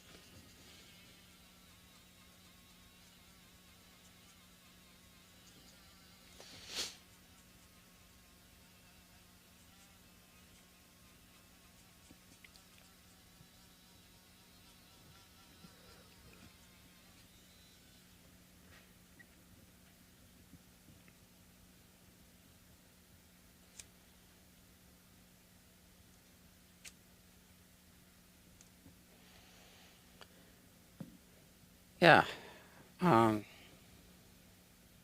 It's getting late again.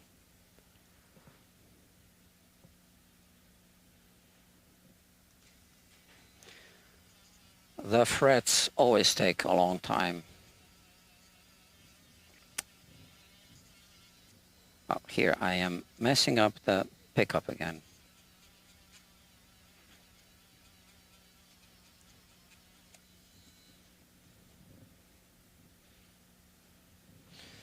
Yeah, so, okay, before my fingerprints are caked in. Yeah, already, look at that.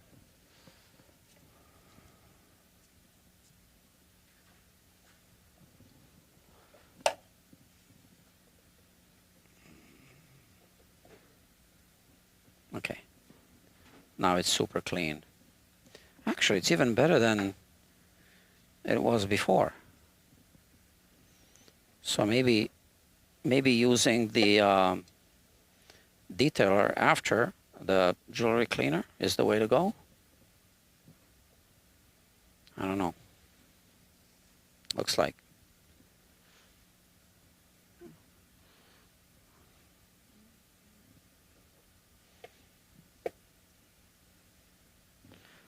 Like that. All right.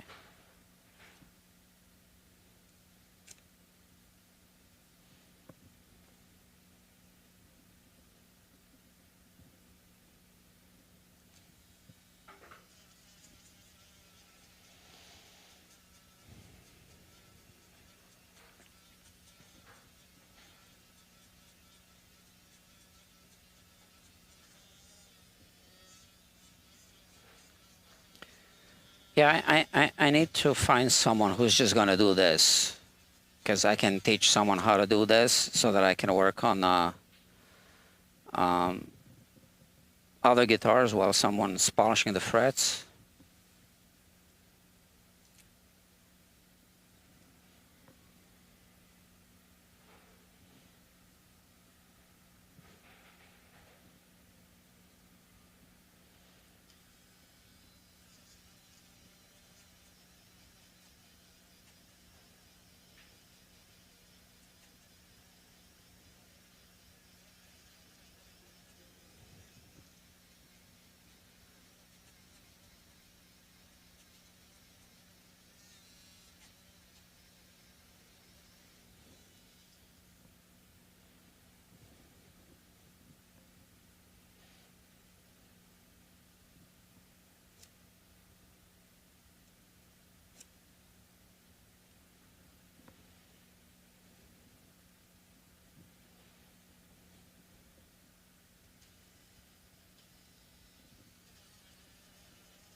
Uh, I feel like I should say something.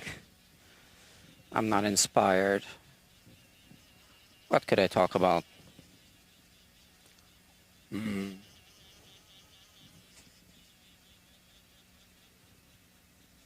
Humidification of guitars. Yeah, it's important. This is why my humidifiers are running. I have one here, one behind my back. The one on the floor is a evaporative humidifier. And the one behind my back is a cool mist humidifier. The best way that I found that I can explain to customers why humidification is so important is what I'm going to show you now. Just give me 2 seconds.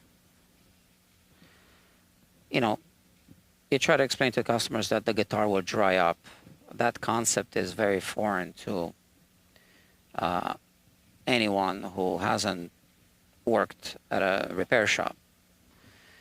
So I have this. This is a sponge that just dried up. Nothing else happened to it.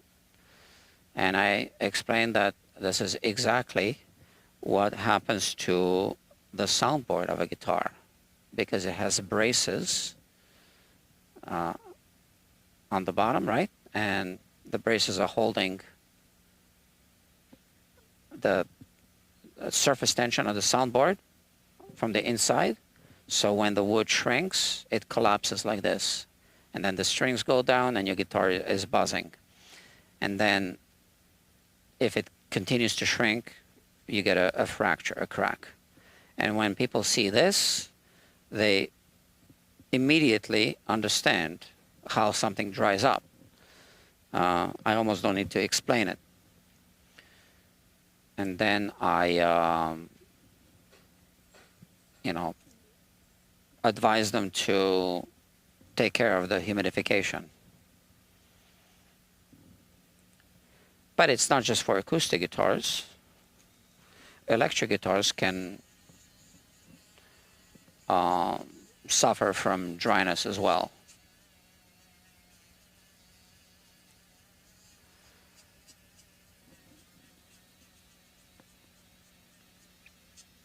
In different ways. You can get fret sprout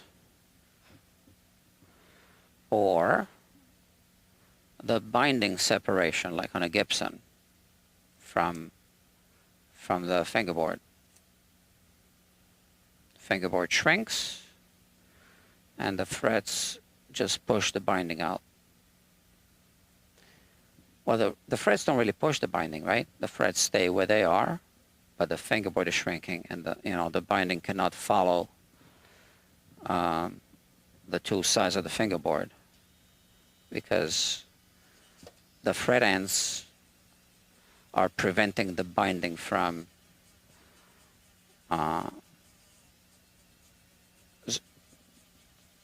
staying against the two sides of the fingerboard, right?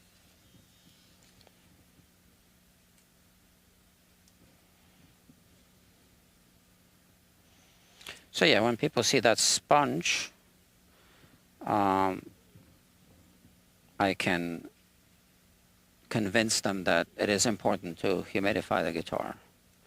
And then also they see that I am running humidifiers here. And I tell them that I do the same at my house. I have 2 pianos at home and a whole bunch of guitars, so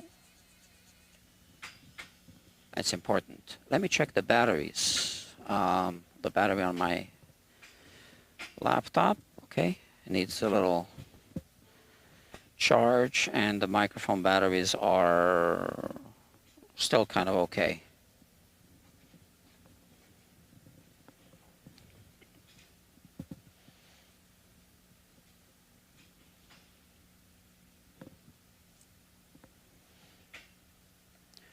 Just a few frets left to buff.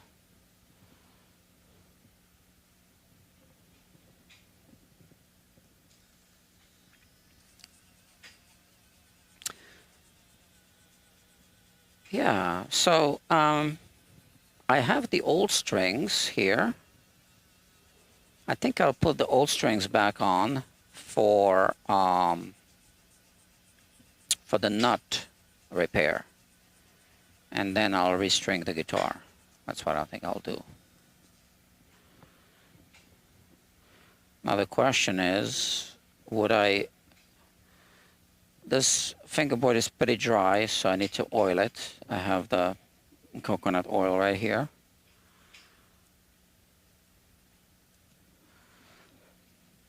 Would I do it now or after I finish the nut?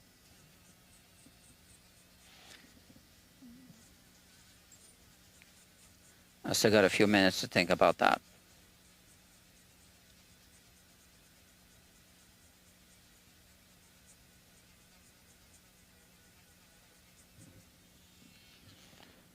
Okay. So for those of you who joined at a later time, this customer dropped off this guitar yesterday. So I did something that I don't normally do. I bumped it up, and I'm working on this guitar because he brought it in a soft case, and I'm always nervous about a Gibson, especially a heavier Gibson, and a soft case.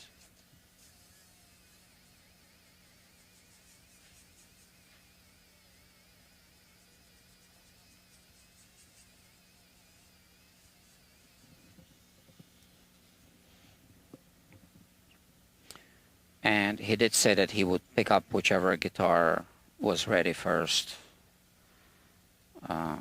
Right. So he doesn't expect to pick up all three guitars at once.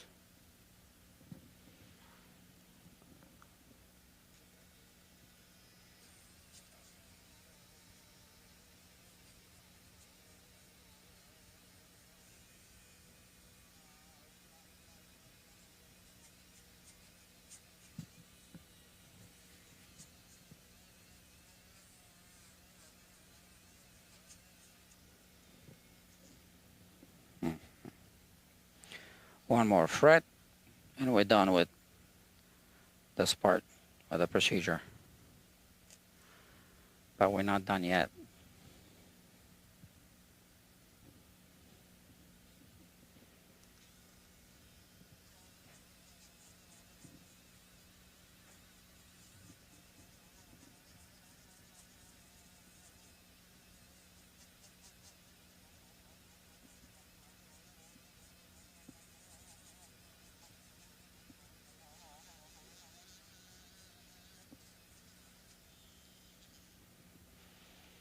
All right.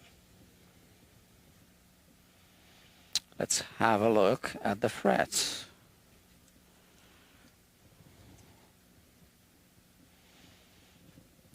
Yeah, I always look at the reflection. It's got all these short lines or dots, whatever, they need to move evenly. That's how you can tell that the frets are in fact even. If they start doing this, moving in a like that zigzag kind of way, then you know that you have wavy frets. So obviously that's not good. That wouldn't be good. Yeah, so I do have like a final stage of polishing and fret dressing that I keep still kind of like my own proprietary thing, which I guess I will do maybe during the break. Yeah, that's what I'll do. But I'll oil the fingerboard. So this is my I call it the Guitar Quackery Fretboard Rejuvenator.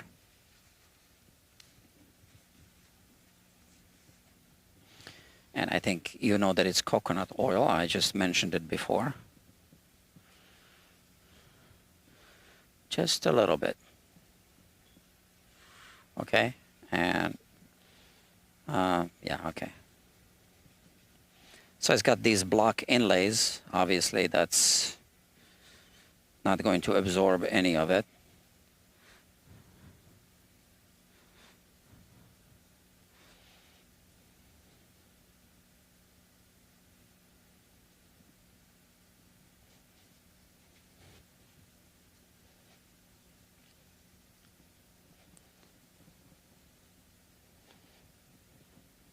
And it also cleans off some of the compound, as you can see. I can see some buffing compound on the fret nibs.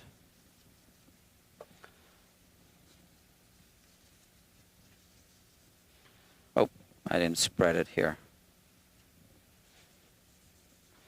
Yeah, so this fingerboard is very dry.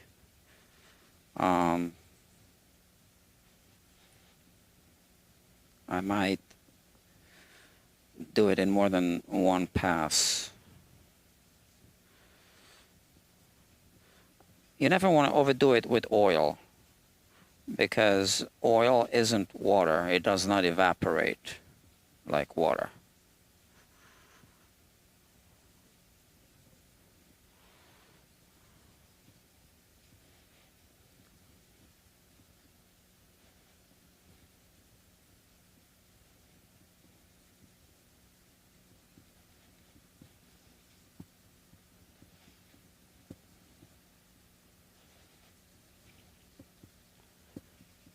Okay.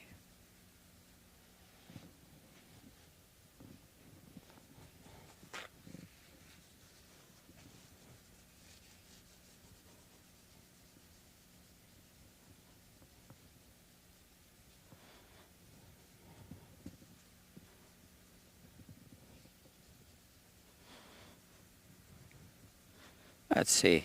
I'm going to let it rest, because I am, in fact, going to take a short break right now. So this is what I'll do. I'll let it rest and then use my own judgment if I want to do another coating, another oiling. Then I will do my proprietary thingy, right, on the frets, and then I'll put the strings on and work on the nut. Now the question is, am I going to do this tonight? Because I spent the night here last night. I haven't been to my house in 2 days now. Yeah, because I was having a migraine, so I couldn't leave here. I just decided to sleep in a studio. I don't know. I might or might not do the nut tonight. Let me think about it. So, if you like this thing, if you think you learned anything from this, you can click the like button. If you liked it a lot, you can click the button that says buy me a coffee. There's a link. Thank you if you do. Don't worry if you don't. And yeah, maybe I will be streaming later. That would be maybe in about 30 minutes. Hopefully less if I do. And maybe not. So if it doesn't happen in 30 minutes, it's not going to happen tonight. How about that? All right. Thank you very much for watching and for keeping me company. And I'll see you soon. Let's talk soon.